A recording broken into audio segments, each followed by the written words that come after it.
At the Father's Day dinner, my cousin smirked. We drained your account, call it a group gift. Then my brother added, you always say family comes first, so we came first. I smiled, canceled every payment in their names, and left the table quietly. 10 minutes later, the doorbell rang and everything changed. You always did act like the wallet of the family, my cousin Josh said, clinking his glass and flashing the kind of smirk you usually reserve for someone you're about to humiliate on purpose. I didn't say anything. I was too stunned by the way everyone else at the table laughed. You're kidding, I said, forcing a chuckle. Right?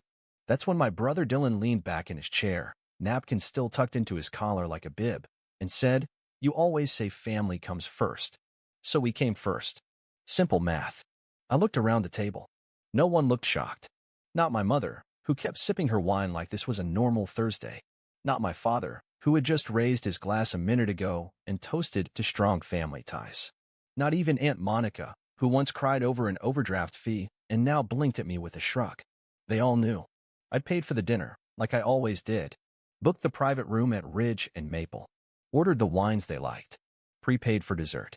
Father's Day was always hard, but I still showed up, still tried. But this was something else. You drained my account, I said quietly. As in, actually emptied it? Josh sipped his drink, calm as ever. Group gift. Think of it as reallocating family funds. We all figured it made sense, since you never say no. Dylan leaned in closer and added, it was just sitting there, bro. You act like it's sacred, but money's just a tool. You say you love us, right? Then what's the problem? I smiled. Not because I was okay, but because I finally saw it clearly. They thought I was trapped. That I'd keep playing the generous fool forever. That I was too soft to ever walk away. But they forgot something important. I may have paid for dinner, but I still had the receipts. I pulled out my phone. Quietly. Without drama. Just opened my banking app and started swiping. Josh kept talking about some new startup idea. Dylan was on his second bourbon. No one noticed I was freezing every auto payment connected to their names, the car insurance I paid for Dylan since his DUI, Josh's rent, the one I'd been covering under a fake name on his lease, the family Spotify, Mom's Amazon Prime, all of it. I pressed confirm on the last one. Then I stood up. Where are you going? Dad asked, finally paying attention. Bathroom, I said. Won't be long. But I didn't head for the bathroom. I walked straight out the restaurant door into the summer dusk. 10 minutes later, the doorbell rang, and everything changed. The first text came before I even reached the parking lot. Dylan, what did you do? Then another. Mom, sweetheart, can you please come back? There's been a misunderstanding. And then one that made me stop walking. Josh, bro, it was a joke. Come on. A joke. They thought draining my account, mocking me in front of a room full of extended family, and raising a toast to my humiliation was a joke. Let's rewind. It didn't start at dinner. It started long before. Years before. I was the fixer. The one they called when the electric bill was overdue, when Josh's credit card got declined, when Dylan's license got suspended and he needed an Uber account, just for a few weeks. They didn't ask. They assumed. Like the time Mom texted. Hey honey, me put you down as co-signer for Dylan's loan. Just a formality, no need to worry. No, can we? No, would you mind? Or when Dad broke his foot and somehow it became my job to pay the mortgage for 3 months straight. You don't want us to lose the house, do you? They never forgot to send that kind of message. Then came the group chat incident. 6 months ago, Josh screenshotted my dating profile and dropped it in the family group with the caption, our local bank account trying to find love. It got 23 laughing reactions. Even Aunt Monica added, he's such a sweet boy. Always helping. Hope someone sees his heart under all that desperation. No one defended me. Not even Mom. When I confronted her later, she just said, they're just teasing. That's what families do. It's love, just not gentle. The money started disappearing slowly. At first, I thought I was just spending too much, food, bills, the usual. But then I started noticing transfers I didn't make. A Venmo charge titled, Wedding Deposit, but I wasn't dating anyone. A $900 Apple Pay withdrawal I couldn't trace. Turns out Dylan had been using an old connected device. When I forgot to deauthorize. When I brought it up, he laughed. You're acting like you're broke, he said. You make, what, 6 figures? Don't pretend it hurts you. Then came Dad. He started calling more often, but never to say hello. It was always, do you have a second? Which really meant, Can I guilt you into something? He was behind on taxes. Claimed it was a clerical error. I paid it. He needed help with repairs. I paid it. Then I found out through a cousin he told everyone he paid for my college. That was the line. The real breaking point before the dinner? It was when I checked my savings account 1 week earlier and saw it had dropped by $12,300. Gone. I thought it was fraud. Until I called the bank. They said the transfer was authorized from my IP address. Except it wasn't me. I filed a report. And then I remembered. Josh had borrowed my laptop 2 weeks earlier, said his was acting up. I never thought to check if he'd installed remote access. When I confronted him, he didn't even flinch. Man, why are you acting like a cop? It's just money. We needed it. I asked who we was. He smiled. The family. At that dinner, the one where he toasted my broken spine like a punchline, I realized something. They weren't parasites. Parasites don't laugh while they feed. They were architects. They built this machine where I existed only to be harvested. And the worst part? I let them. Because I believed that if I gave enough, maybe they'd finally see me as family. As more than a bank. As someone worth respect. But all I earned was the punchline. When I walked out of that restaurant, I didn't go home. I went to my office. Opened my files. Because I hadn't just been sending money. I'd been saving things. Screenshots. Messages. Audio recordings. The one where Josh literally said, "If he finds out we took that money, just say we thought it was his gift to Dad. He won't push." Or the group chat where Dylan joked about how easy it was to gaslight me. But there was something else. Something I hadn't told anyone. Remember that family investment Dad had roped me into 2 years ago? The property in Temecula that was supposed to be a vineyard? Well, I pulled the records last month when something didn't sit right. Guess what? They used my identity to secure a business loan. And guess what else? They never paid it back. My credit was tanking and I hadn't even realized because they forwarded all the letters to a family P.O. box that Josh opened. So no, the dinner wasn't the explosion. It was the last spark. And that doorbell? That was the start of war. But not the kind they expected. Because I wasn't going to scream. I was going to unmake their empire piece by piece. And it started with who was standing on the other side of that door. The person standing on the other side of the door was not who my family expected. It was Mara, my financial advisor. But more importantly, the one who helped me trace every suspicious transaction, every unauthorized access, every time the family dipped their hands into places they had no business being. She wasn't smiling. She was holding a manila folder in one hand and her phone in the other. I let her in without a word. Behind me, the dining room was a frozen painting. Josh still holding his drink midair, Dylan texting under the table, Dad chewing slowly like he didn't know a storm had just entered the house. Mom broke the silence first. "Who is this?" I sat down at the head of the table, motioned Mara to join me. "This," I said calmly, "is the person who helped me figure out where my savings went." Josh snorted. "Oh, come on. Don't make this dramatic. It's not a crime to help family, Mara opened the folder and laid out 5 sheets in front of me. I slid them one by one across the table like cards in a high-stakes poker game. A signed loan application in my name. A bank transfer from my business account to Josh's crypto wallet. A screenshot of Dylan logging into my online banking using a spoofed IP. A transcript of the group chat, complete with timestamps. A digital audio file labeled simply, Dad's Plan. I clicked play on my phone. Dad's voice filled the room. "Look, if he finds out, we just say it was for him. Father's Day, retirement gift, doesn't matter. He won't sue us. He's too soft." No one breathed. Then Mara added, that recording was obtained from a cloud backup. You didn't realize he still had his Dropbox synced. Dad slammed his glass on the table. "You're recording private conversations now?" I looked at him. Calm. Steady. "No, you recorded them. You just weren't smart enough to delete them." Josh stood up suddenly. "This is insane. You're acting like we're criminals. It was a family misunderstanding." Mara handed me a small black flash drive. "Show them the drive." I pulled out my laptop and plugged it in. What played next wasn't an audio file. It was a folder named family_debt_repayment_agreement.pdf, forged, digital, created from a template my cousin had used to fake a contract between me and Dylan. The signature on it? Mine. Except I never signed it. Mara zoomed in on the metadata. Created by Josh.Lockwood. I turned the screen. "Recognize this, Josh?" His mouth opened, then closed. Dylan cursed under his breath. I didn't know he was going to actually file it, he muttered. Louder, I said. Dylan looked up. I said I didn't know he was going to file it. It was supposed to be for emergencies. And the $12,000 you moved from my account last week? I asked. Silence. That's when Mom stood up, her voice trembling. You're tearing this family apart over some money? I laughed. That kind of laugh that sounds more like a sob snapping in half. No, Mom. You did.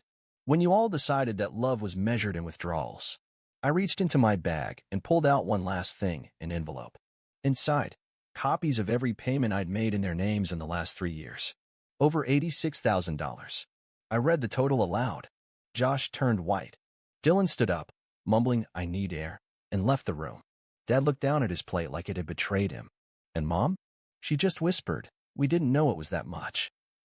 That's when the doorbell rang again. Everyone flinched. I smiled. I think that's for you. Dad opened the door. And in walked Eric, my cousin's ex, the one everyone called a drunk and a failure.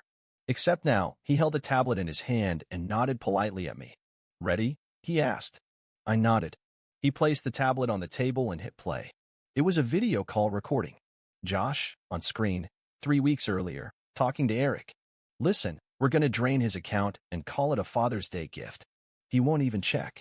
If he gets mad, we'll spin it. What if he finds out? Then we make him doubt himself. You're good at playing innocent. You're good at acting shocked, right? Eric paused the video. I saved that call, just in case I needed to remind people who really betrayed me. Josh lunged for the tablet, but Mara was quicker. She snatched it back and said, touch it again, and I will press charges. Dad turned to me, his face red, veins visible on his neck. You think this makes you better than us? You just embarrassed us in front of each other. That's not family. I stood up slowly. No, that's finally telling the truth. Then I turned to everyone at the table. This is your notice. I've canceled every payment, every transfer, every cosign loan, every auto debit tied to your lives. Your subscriptions are dead. Your Netflix? Gone. Spotify? Gone. Josh's rent, Dylan's insurance, Mom's grocery card, dead. I let that sit. Then I added, and tomorrow, the IRS will receive a full report of the fraudulent loan taken in my name. Good luck with that audit, Dad. He lunged forward like he might actually hit me. Eric blocked him with one hand. Sit down, he said coldly. The air went cold.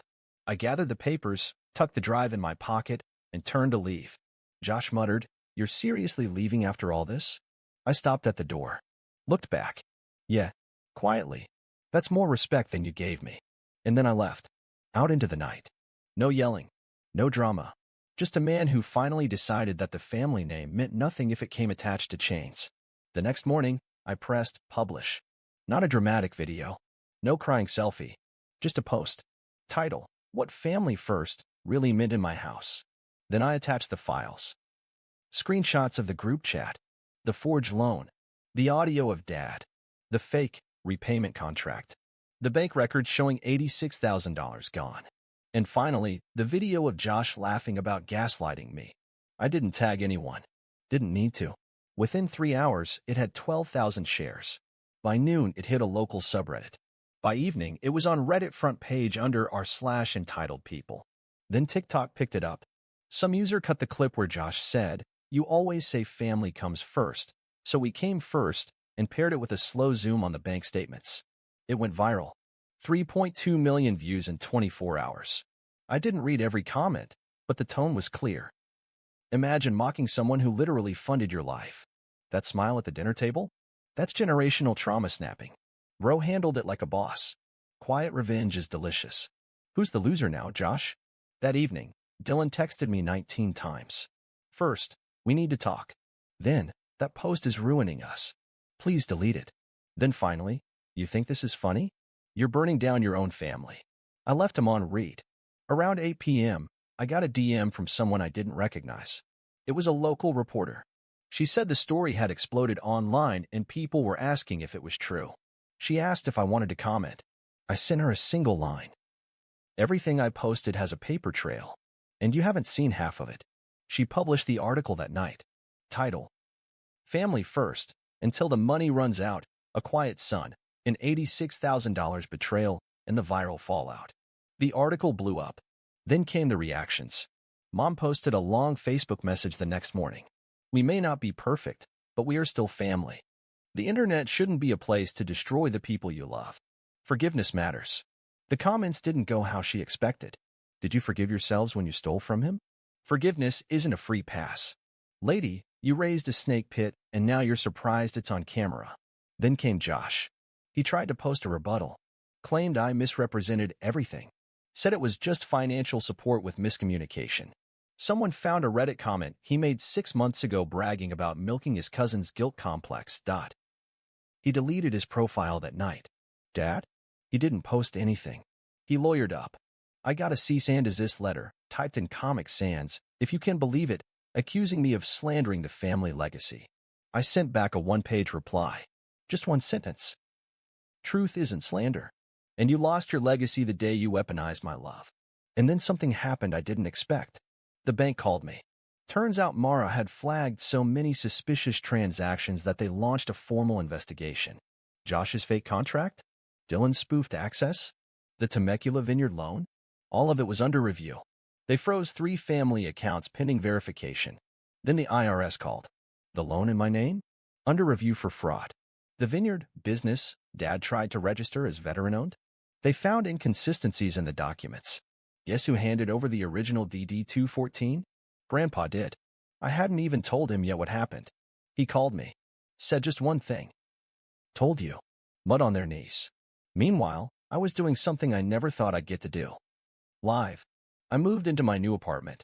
Clean space. No noise. No guilt trips. I built a YouTube channel, not about revenge. About financial literacy. First video. What happens when your family weaponizes guilt, and how to reclaim control. It passed 300K views in 3 days. People started messaging me, strangers, thanking me, saying I gave them courage to cut ties, to say no, to stop bleeding for people who only bring knives. Then I got an email from a nonprofit for adult children of toxic families. They asked me to speak at their fall conference. I said yes. Dylan tried one last thing. He showed up outside my apartment. Hoodie, tired eyes, cheap flowers. Said he wanted to talk. I opened the door just enough to say, I spent years making your life easier. You spent those same years making mine hell. I'm not here for your redemption arc. Then I closed the door. Final blow? I changed every login, every number. Closed the joint account Mom used for emergencies. Canceled the Prime, the Spotify, the gym memberships, the Costco card, all of it. Then I made a final post. No drama. Just a photo of my keychain with a new tag. Account closed. Caption. Turns out family wasn't first. I was just the first they used. You know what I realized? I wasn't angry anymore. Not after the comments. Not after the viral videos. Not even after the bank investigations or the cease and desist letter written like a passive-aggressive church bulletin. I was done. Done pretending I was part of a family that only dialed my number when a bill was due. Done buying peace with silence. Done accepting you're too sensitive as an apology for being treated like a wallet with a heartbeat. The last message I got from Mom was short. You've made your point. Can we please move forward? I didn't reply, but I did move forward, just not in her direction. I changed my number. New carrier. New SIM. No forwarding. Only 5 people have the new one. None of them share DNA with me. I took the YouTube channel full-time.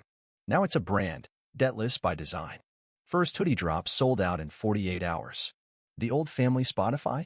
I replaced it with my own. First playlist title, Songs to Cut Toxic Ties To. Cover image? A screenshot of Dylan's We Need to Talk text. But my favorite part? The new storefront. You see, I took a portion of what I recovered, not much, just enough, and partnered with a local mental health nonprofit. We opened a small co-working cafe for survivors of toxic homes, of guilt-raised children who became adults with boundaries. It's clean, bright, safe. Name above the door? First place. And under that, in smaller font. Because I always came last. Not anymore. The ribbon cutting went viral. Again. Someone tagged Josh. He didn't comment. Dylan posted a story. Some people forget who fed them. I almost laughed. You didn't feed me. I paid for dinner. I paid for dessert. I even paid the tip and got spit in return. But now, I eat at peace. I live without sirens in my chest. I sleep without wondering who's going to message me at 2 a.m. asking for a quick $400 or reminding me of how much we did for you growing up. Let me say it loud. I am not a villain for choosing peace. I am not cruel for refusing to bankroll my own abuse. And most of all, I am not your redemption story. This story is about setting boundaries, not revenge. This isn't the part where I forgive you and we all hug. This is the part where I thrive without you. This is the part where I say, you lost access to me, not because I'm cold, but because I finally understand my worth.